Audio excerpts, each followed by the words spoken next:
I want to just read two quotes from a couple of our teens in the program that speaks to the benefits of everything that we are all learning and participating in together. From one of our teens, "It felt good to have an adult in my life that I could trust and didn't judge me. If there's ever something that I've ever heard over and over and over again from a teen or an adult or anyone, is that I can speak freely without being judged or criticized. And I won't be embarrassed by anything that I say and accepted just for who I am." And the other from a teen who was in our program for about 2 years, "I am more eager to chase my dreams. Coaching has given me the strength to show the world what I've got and what I can do. I have learned to not limit my challenges, but to challenge my limits." So the piece that I'm going to talk on now, that first of 4 elements, is sanctuary.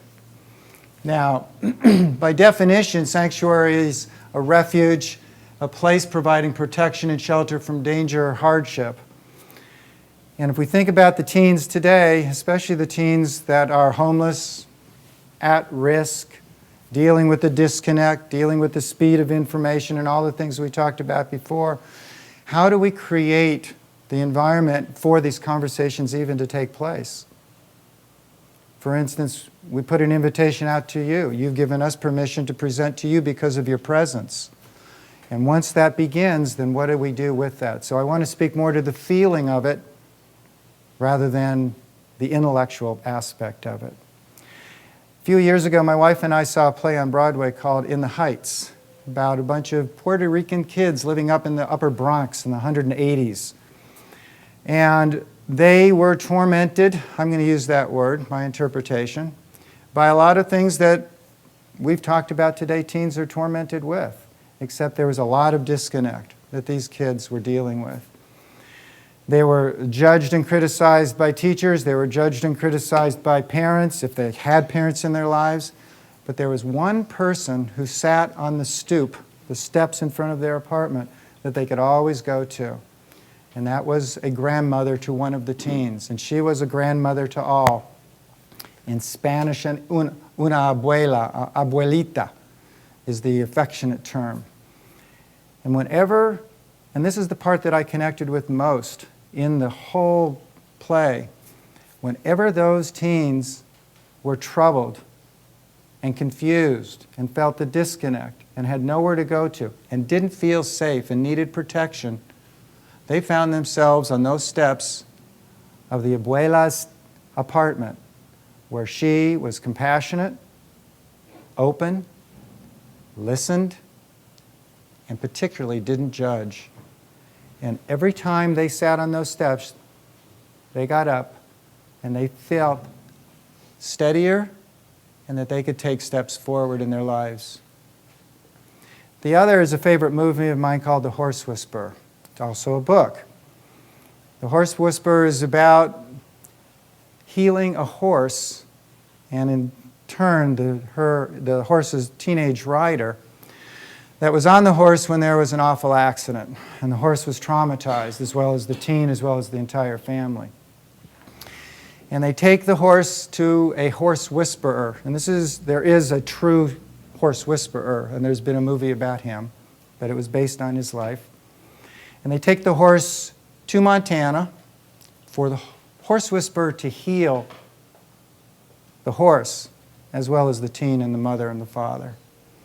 And the horse is in the corral one morning when the horse whisperer goes out there, and he's traumatized. He's been physically traumatized by a lot of his scalp has been removed, and emotionally traumatized because he stood in front of an 18-wheel truck on ice up in the northeast. And the daughter was hurt, and the horse was hurt, and they thought they would have to put the horse down. And instead they took the horse, and the family went to Montana. And in Montana, the horse was in a corral, and the horse whisperer was working with the horse. And one morning, the horse broke out of the corral and ran. And if we think about teens and others, a lot of times teens just want to run. And a lot of times adults, we want to run. And the horse whisperer, gently, compassionately, like the abuela, walked after the horse and patiently waited. And the horse was probably 100 yards away. And the scene takes place in the morning.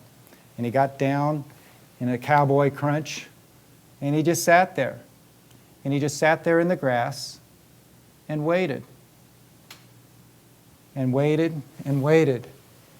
And remained patient and open and unattached to whatever the horse might do, and allowed the horse to gently, slowly come to him. And if he took a step forward and the horse resisted, then he waited. And it wasn't until nightfall, until finally the horse and the horse whisperer gradually met and as partners. And as the horse allowed the horse whisperer to take the bridle, they walked back to the saddle, to the corral. And he was allowed to saddle the horse and continue his work. It is that patience, it is that non-attachment, it is that compassion, it is that open space that is the feeling of sanctuary. And this is called freedom to fly. And if you think about the children on the stoop, or the horse having the freedom in all that area to roam, and he could have ran off, but he chose to come and join the horse whisperer.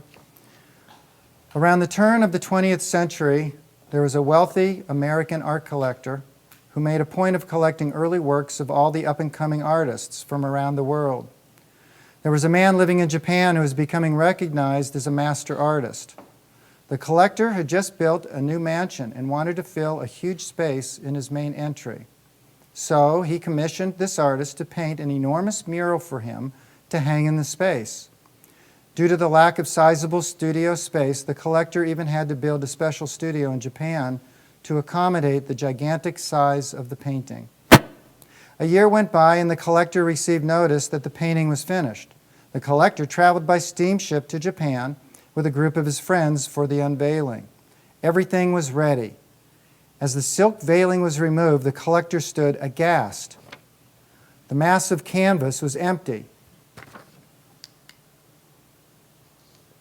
apart from a little bird on a branch in the lower right-hand corner. Recovering from his shock, the collector flew into a rage, yelling and screaming. The artist and his translator stood still and calm. "Why isn't it finished?" asked the collector when he had calmed himself. "It is," replied the artist. "Well, then why isn't the rest of the canvas painted?" the agitated collector asked. The artist responded calmly, "Because the bird would have no room to fly." So the first element is that sanctuary, that we create that safe space so anything can happen in this dance of the conversation.